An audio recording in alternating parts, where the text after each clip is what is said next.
Hello everyone, good morning to all of you. Today we will learn about economics. So chapter's name is Introduction to Economics और आप कोई भी book refer कर रहे हैं class, आप क्लास के बाद उसको एक बार जरूर रीड आउट करिएगा and if there is any problem तो आप कमेंट्स में या कमेंट्स में आप अपनी प्रॉब्लम्स को पूछ सकते हैं.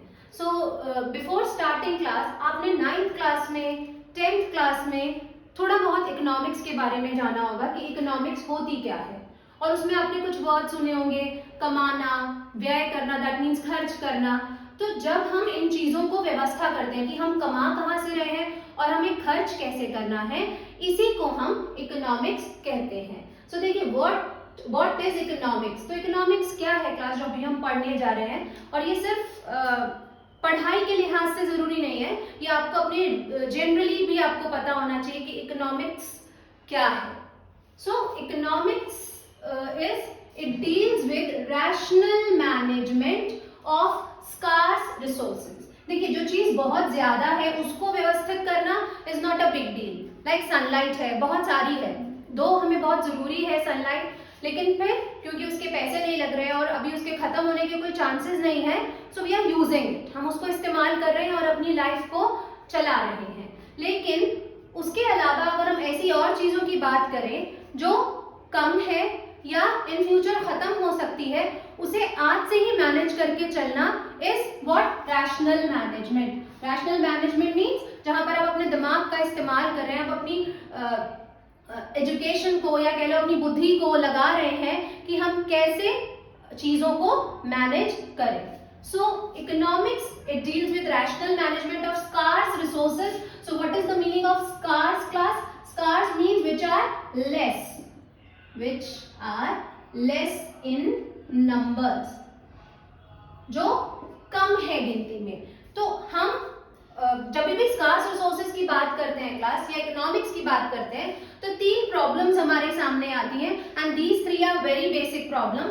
First is scarcity of resources, second is problem of choice and third is resources have alternate uses. तो हम इन्हीं सारी प्रॉब्लम्स से छुटकारा पाने के लिए इकोनॉमिक्स को पढ़ते हैं. So when it comes to scarcity of resources, तो सबसे ज्यादा स्कार्स रिसोर्स क्या है? Money is a scarce resource.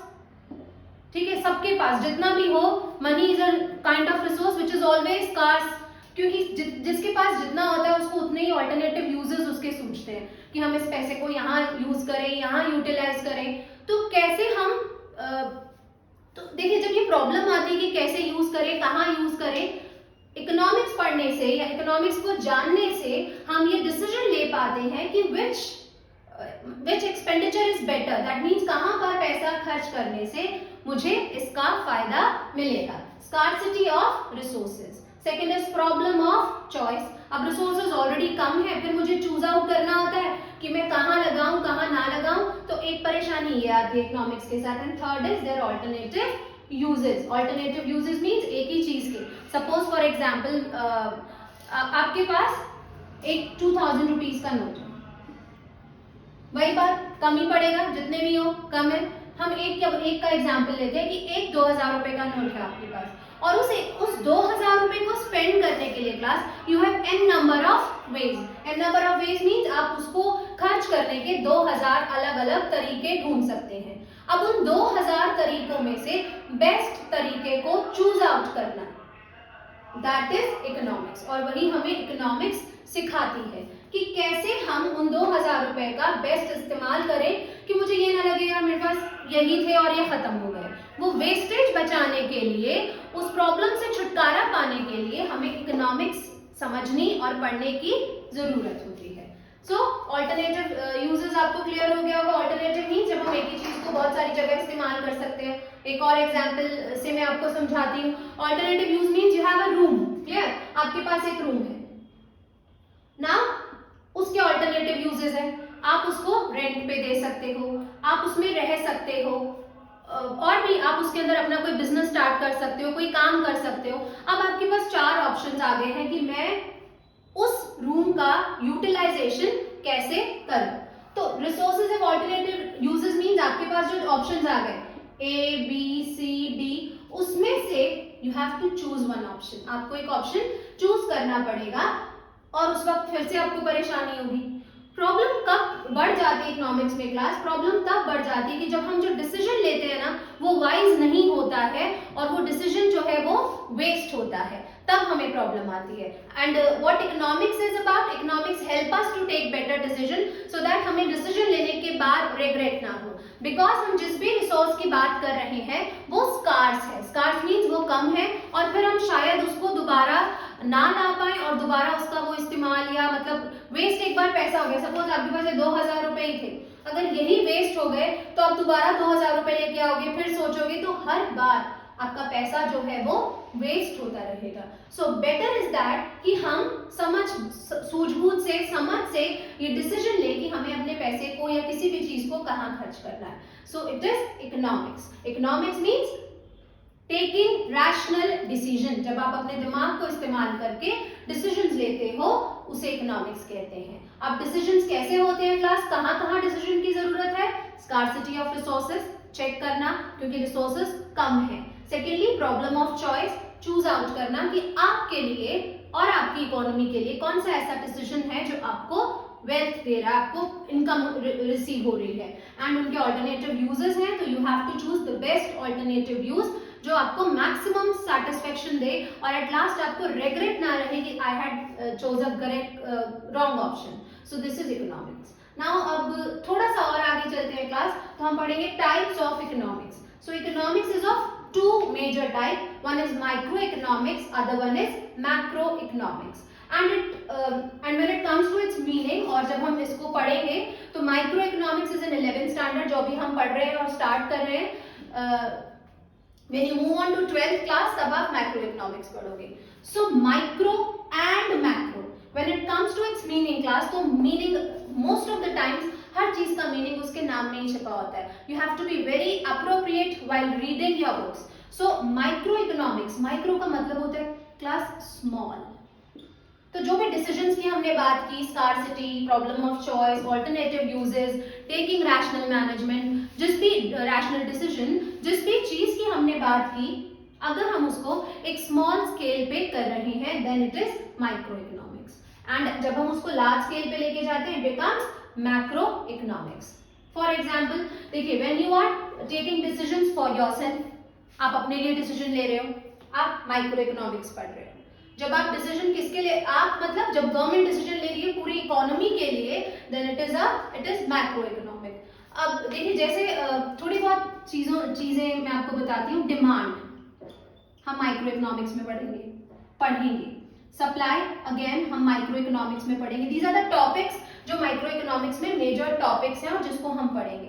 So when it comes to demand class, ये क्या है ये बाद में समझेंगे जब हम डिमांड पढ़ेंगे। लेकिन डिमांड अगर आपने सुना, एक व्यक्ति की डिमांड, या मतलब जब हम सिंगल यूनिट की बात कर रहे हैं, एक जना क्या डिमांड कर रहा है और उस डिमांड उसको कैसे पूरा करना है, कैसे उसकी सप्लाई करनी है on an individual level, then we are talking about micro economics.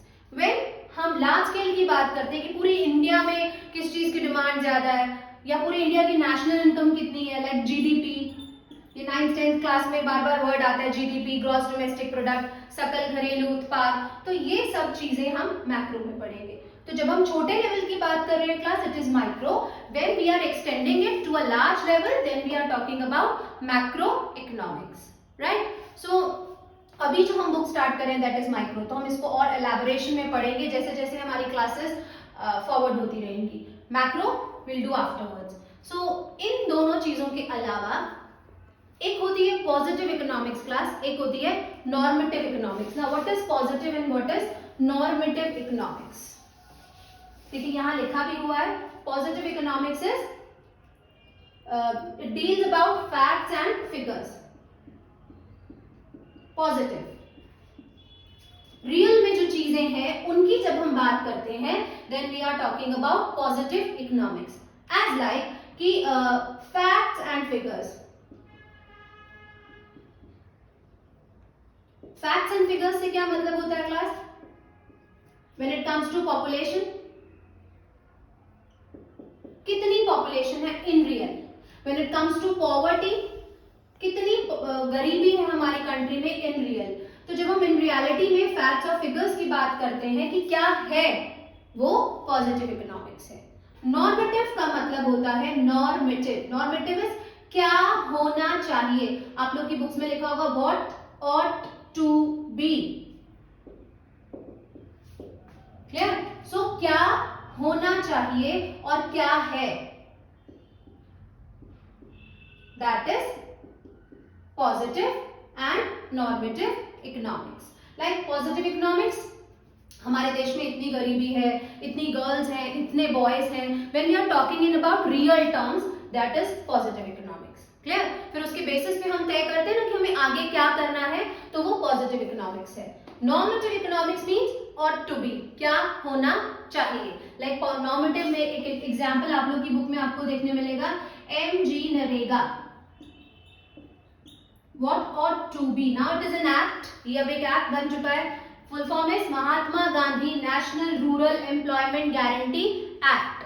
तो जब ये एक्ट बना था, इसका मेजर एक एम था, वो एम क्या था कि हमारी कंट्री में कोई भी जॉबलेस ना रहे, कोई भी अनएम्प्लॉयड ना रहे। तो वो होना था कि हमारी कंट्री में सब पढ़े लिखे, सब पढ़े लिखे नहीं, सब एम्प्लॉयमेंट ले चुके हो, कोई भी अनएम्प्लॉयड ना हो, सब अर्न कर रहे हो।